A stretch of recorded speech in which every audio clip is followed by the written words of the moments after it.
बिस्मिल्लाहिर्रहमानिर्रहीम, अस्सलाम वालेकुम। अब यकीन कीजिए कि आज भारत की किस्मत बड़ी ही अच्छी थी कि भारत बिल्कुल पूरी दुनिया के सामने एम्बैरस होता होता बच गया। आज सही मायनों में जो सबसे बड़ी सूरत हाल ये सामने आई कि भारत जो वर्ल्ड कप और एशिया कप जीतने के लिए बुकीज ने उसको फेवरेट की जगह पर रखा हुआ था, इन सब ने उस लिस्ट से निकाल दिया है।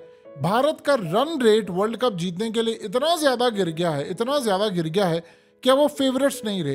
अब सीन ये कुछ जो बना है, आज जिस तरह भारत की बैटिंग एक्सपोज हुई है, आप उसका अंदाजा नहीं लगा सकते। अगर बाबर आजम जो मिड ओवर थे जहां पर उन्होंने शाहीन अफरीदी को लेकर आए, अगर वो 4 ओवर मजीद करवा लेते, 2 हारिस रऊफ से, 2 नसीम शाह से, ये 6 हो जाते, किसी ना किसी ओवर में विकेट मिल जाती, तो आज भारत 150 पौने 200 से ऊपर बहुत ही मुश्किल है कि वो जाते। लेकिन आज सूरत हाल ये पैदा हुई कि 266 के बाद भी जो भारत के साथ हुआ है, लास्ट मोमेंट्स थे, बारिश हो गई और ये बच गए। सीन ये हुआ कि एंड के ऊपर पहले तय ही हुआ कि 45 ओवर होंगे, क्योंकि हर 4 मिनट के, जिस तरह अगर बारिश हो तो 4 मिनट अगर ज़ाया होते हैं तो आपका 1 ओवर कटता है। अब इस सारी सूरत हाल के अंदर लास्ट मोमेंट पहले 35 ओवर तक आ गया, फिर 30 ओवर, और इस तरह की सूरत हाल पैदा हुई कि भारत के पास, यानी आप ये देख लें कि लास्ट मोमेंट ये तय हुआ था कि 20 ओवर में पाकिस्तान को 155 रन करने हैं। यानी आप ये देखिए, ये इतनी आइडियल सिचुएशन हो गई थी पाकिस्तान के लिए, इतनी ज्यादा आइडियल सिचुएशन हो गई थी कि 20 ओवर में 155 रन करना कोई बड़ी बात ही नहीं थी। आपके पास इतने प्लेयर्स हैं। हमने तो हालिया याद कीजिए पिछले एशिया कप के अंदर जो 181 की किया था भारत ने, तो हमने 182 चेज कर लिया था, जिसमें नवाज ने 20 गेंदों के ऊपर, आपको याद होगा कि उन्होंने तकरीबन 41-42 रन बनाए थे। तो हमने तो इतने जबरदस्त लेवल से वो चेज किया था, जब वो रन रेट इतना ज्यादा, 12-13 का रन रेट था, ये तो कुछ भी नहीं है। अब इस सारी सूरत हाल के अंदर उनके भारत के ड्रेसिंग रूम के अंदर उन्होंने शुक्र अदा किया है कि बारिश हो गई है। लेकिन प्रॉब्लम ये है कि बुकीज ने एक तो उनको फेवरेट की लिस्ट से निकाल दिया है, और आज अरबों खरबों रुपया भारतीयों का डूबने से बचा है।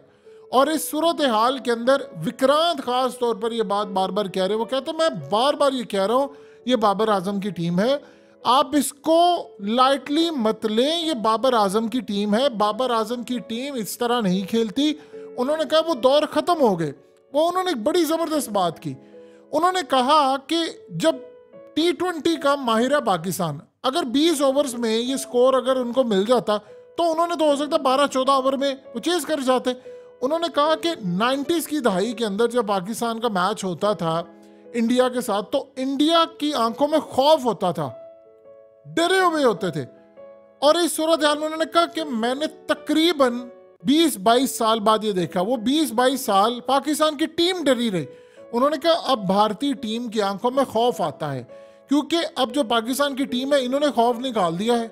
अब इनके लिए बड़े से बड़ा जो टारगेट है वो चेज करना है, क्योंकि सारे एक यूनिट में है, वो पिछले सारे प्लेयर्स इनके निकल गए हैं, ये सारी इनकी यंग टीम है, और यंग टीम को बाबर आजम लीड कर। कहते इतनी गालियां उस बंदे ने खाई, इतनी गालियां खाई हैं 3 साल कि जी वो परफॉर्मेंस दे तब भी मीडिया उसके खिलाफ और सारी उनके खिलाफ जो लॉबी, लेकिन आज वो बंदा आपको नंबर 1 टीम बनाकर टॉप पर खड़ा है, और वर्ल्ड कप जीतने के लिए फेवरेट टीम पाकिस्तान है।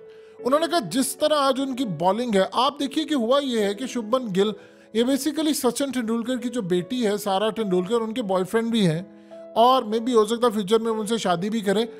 इनके बारे में कहा गया था कि ये इंडिया के अंदर, देखिए इस बंदे की एवरेज है 62, और आज तक उन्होंने ऑस्ट्रेलिया से लेकर सारी टीमों के खिलाफ परफॉर्मेंस दी है। बड़े जबरदस्त प्लेयर माने जाते हैं, स्ट्राइक रेट भी बड़ा आला है। लेकिन जो ही वो पाकिस्तान के साथ आए हैं, क्वालिटी बॉलर्स, यहां ये समझिएगा क्वालिटी जो बॉलर्स होते हैं वो जब आपके आते हैं तो क्वालिटी बॉलर्स में आपकी बाउंसिंग है, विकेट्स लेने वाले रऊफ है, हमारे पास नसीम शाह है और शाहीन। जब क्वालिटी बॉलर्स का मुकाबला हुआ तो आप अंदाजा कीजिए 18 बॉल्स में वो बंदा 1 रन पर खेल रहा था। तो ये वो बंदा है जिसका स्ट्राइक रेट 100 से ऊपर होता है। तो वो इंडिया मैनेज नहीं कर पाया, ना विराट कोहली मैनेज कर पाया, ना रोहित शर्मा। अब प्रॉब्लम यह है कि हमारे पास जो मिड के अंदर ऐसे बॉलर्स नहीं है जो आपको खास तौर पर जैसे विकेटों के ऊपर को विकेट लेकर दे सकें। उस वक्त बाबर आजम को ये लग रहा था कि अगर मैंने इनके ओवर ना बचा कर रखे तो ये कोई मामला ना हो जाए। थोड़ी सी अग्रेसिव अप्रोच उनको रखनी चाहिए थी कि अगर वो 6 ओवर डलवा देते, यानी दोनों ने शाहीन के करवाए थे, 4 वो मजीद करवा देते, अटैकिंग कर देते, तो बहुत सारी चीजें बेहतर होती, तो इंडिया इतना ना कर पाता। लेकिन बाबर आजम ने कोशिश की, वो समझ रहे थे चीजों को। जैसे ही आप अपनी सारा फास्ट बॉलिंग अटैक वापस लेकर आए, देख रहे सारे के सारे इनके आउट हो गए और इतनी बुरी तरह आउट हो गए हैं। अब भारतीय टीम का वो लेवल नहीं रहा। सबसे बड़ी बात, अब उनके पास 2 फास्ट बॉलर हैं, बुमराह है और उसके बाद सिराज है। अब आप देखिए बुमराह अभी रिकवरी कर गया है इंजरी से। बुमराह का भी वो लेवल नहीं है कि वो आकर वो आना उन्होंने करना, भी टूर्नामेंट करेंगे खेलेंगे फिर आगे जाकर। चले फिर भी मान लेते हैं कि बुमराह बड़े अच्छे हैं, वो आ जाएंगे फॉर्म। लेकिन उसके बाद आपके पास क्या है? आपके पास ज्यादा ये विकेट के ऊपर तो स्पिनर काम ही नहीं करे। तो इस दफा जरूरत हाल ये थी कि आपके पास एक सिराज है। अब मसला क्या है भारत के लिए? भारत का होना है दोबारा मुकाबला भी पाकिस्तान के साथ आगे चलकर, अगर उन्होंने जाना है तो वहां पर तो इनके लिए बड़ा मसला पैदा होगा। देखिए अब इंडिया का वो लेवल नहीं रहा। इंडिया के अंदर जो प्लेयर्स हैं उनकी एज बहुत ज्यादा हो चुकी है। रोहित शर्मा आप देख लें, 2007 से वो बंदा वर्ल्ड कप से खेलता हुआ वो वहां से वहां करता करता आज कहां तक पहुंच चुका है।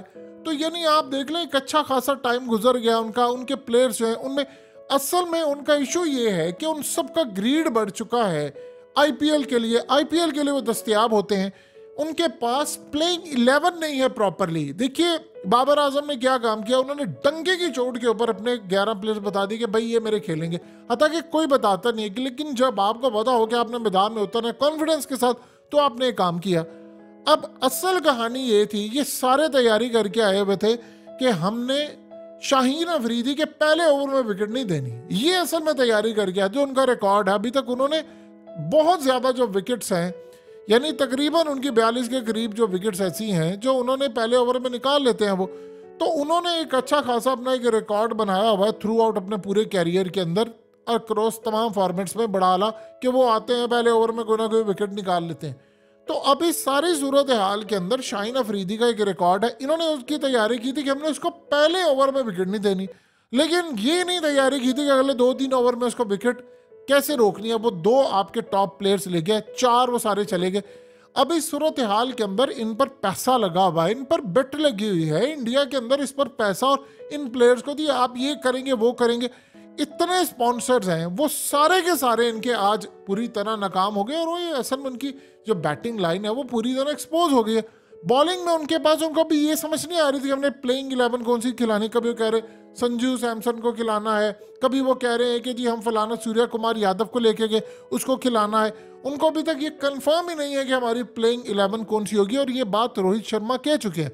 उन्होंने कहा कि पाकिस्तान की टीम इतनी ज्यादा टफ है कि हमें डिफिकल्टी इस वक्त हो रही है कि हमारी टीम कौन सी होगी। आप जानते हैं ईशान किशन ने आज जो स्कोर किया है उसको वो प्लेइंग 11 का हिस्सा नहीं बना रहे थे।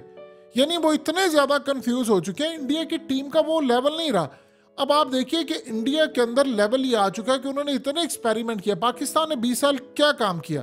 आपने किसी बंदे को खिलाया, 2 मैचेस खिलाए, उसने ये परफॉर्म किया, आपने उसको बाहर निकाल दिया। वो एक्सपेरिमेंट करते करते करते हमने 20 साल गुजारे, ना हमारा कोई कप्तान दिलेर था, ना हमारे पास वो लेवल था, और मैच फिक्सर हमारी टीम के अंदर इतने ज्यादा थे कि जो आउट हो जाते थे और पीछे जाकर कहना। और आज भी वो ट्राई कर रहे हैं टीम के अंदर आने की। यानी इस सूरत हाल में हाल ही एक बंदा भी रिटायर्ड हुआ, वो बहुत बड़ा मैच फिक्सर था। तो आप ये देखें कि सबसे बड़ी जो सूरत हाल पैदा हुई है इस मुल्क की, वो इशू ये पैदा हुआ था कि हमारे पास एक कप्तान नहीं था। आपने एक कप्तान बनाया, अब आपने उसको कहा कि भाई तू ही रहेगा कप्तान और तू खड़ा रहेगा। अब ये जो खास तौर पर पाकिस्तान की टीम के अंदर चाहे टेस्ट में हो, ये सरफराज टाइप जो प्लेयर्स है पुराने, इन सबको फारिग करें। इनका ट्रैक रिकॉर्ड बहुत बुरा है।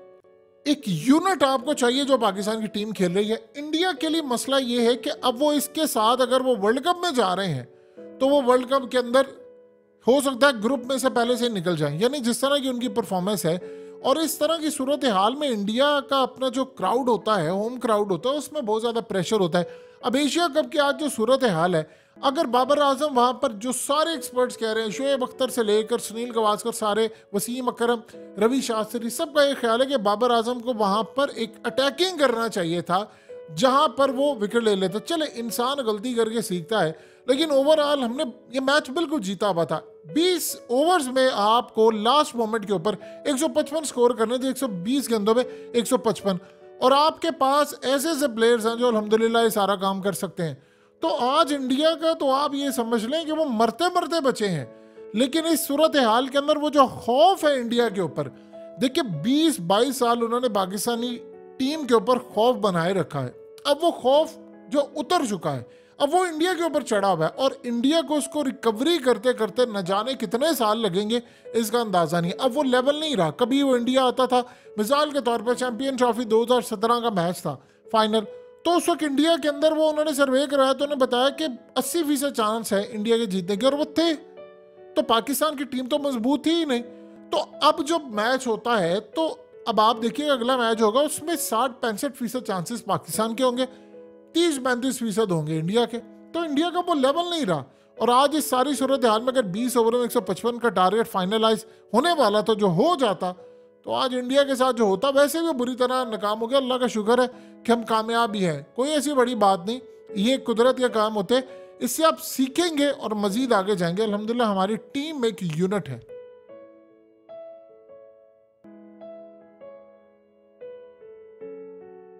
हकीकत टीवी को सब्सक्राइब करना मत भूलें, वीडियो को लाइक करें, शेयर करें और कमेंट सेक्शन में अपनी राय का इजहार ज़रूर करें।